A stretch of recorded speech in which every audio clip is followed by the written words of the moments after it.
Okay bang i-block para maturuan ng leksyon ang karelasyon? Well, isa rin talaga ito sa mga katanungan din na halos common na natatanggap natin na gano'n na nga, Kuya Kiko. Okay lang bang i-block ko yung aking jowa? Na kagaya nga nito, binablock ko siya and then kinatagalan is ina-unblock ko din naman. Well, ito mga utol sa mga katanungan na ganito, ito diretsa ang sagot. I advise na hanggat maaari is huwag ninyong i-block yung isang partner once na pagdating ng panahon is i-unblock mo lang din naman.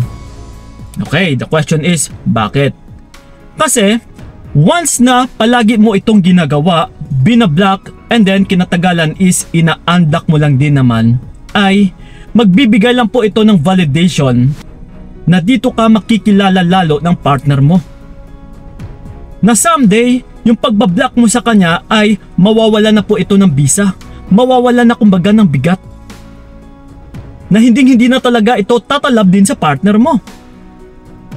Kasi karamihan ay ito din talaga yung ginagawa na para mabigyan ng leksyon yung mga partner, para matakot.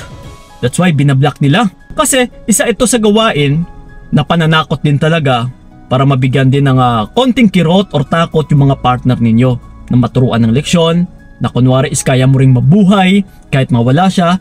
That's why binablock mo.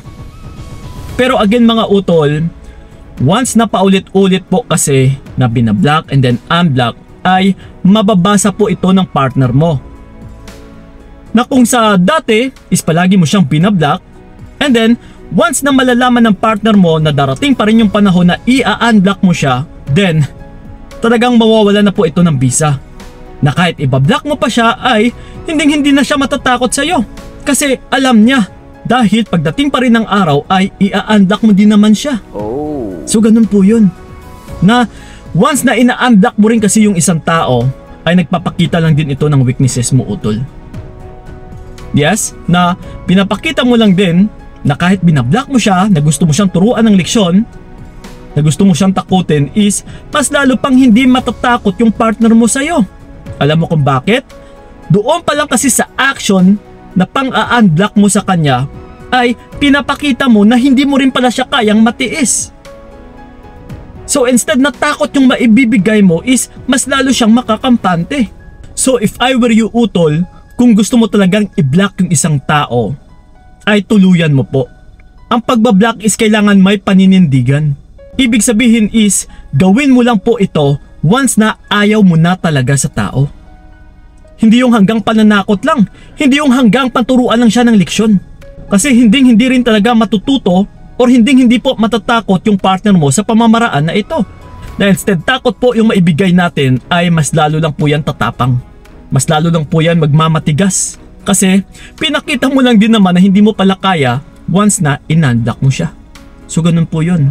So sa mga nagbablock and then unblock sa mga partner nila, huwag nyo po itong gawin palagi-lagi. Dahil mababasa at saka mababasa ka po ng partner mo na balang araw is mauunahan ka pa.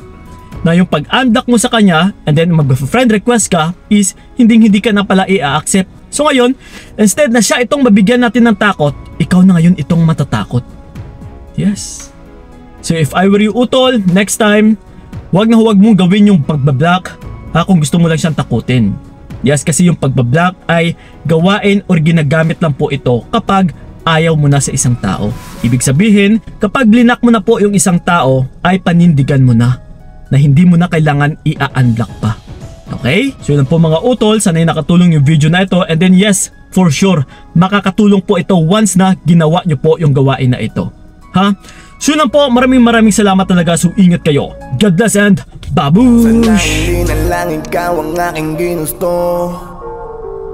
Binigay ko lahat para wala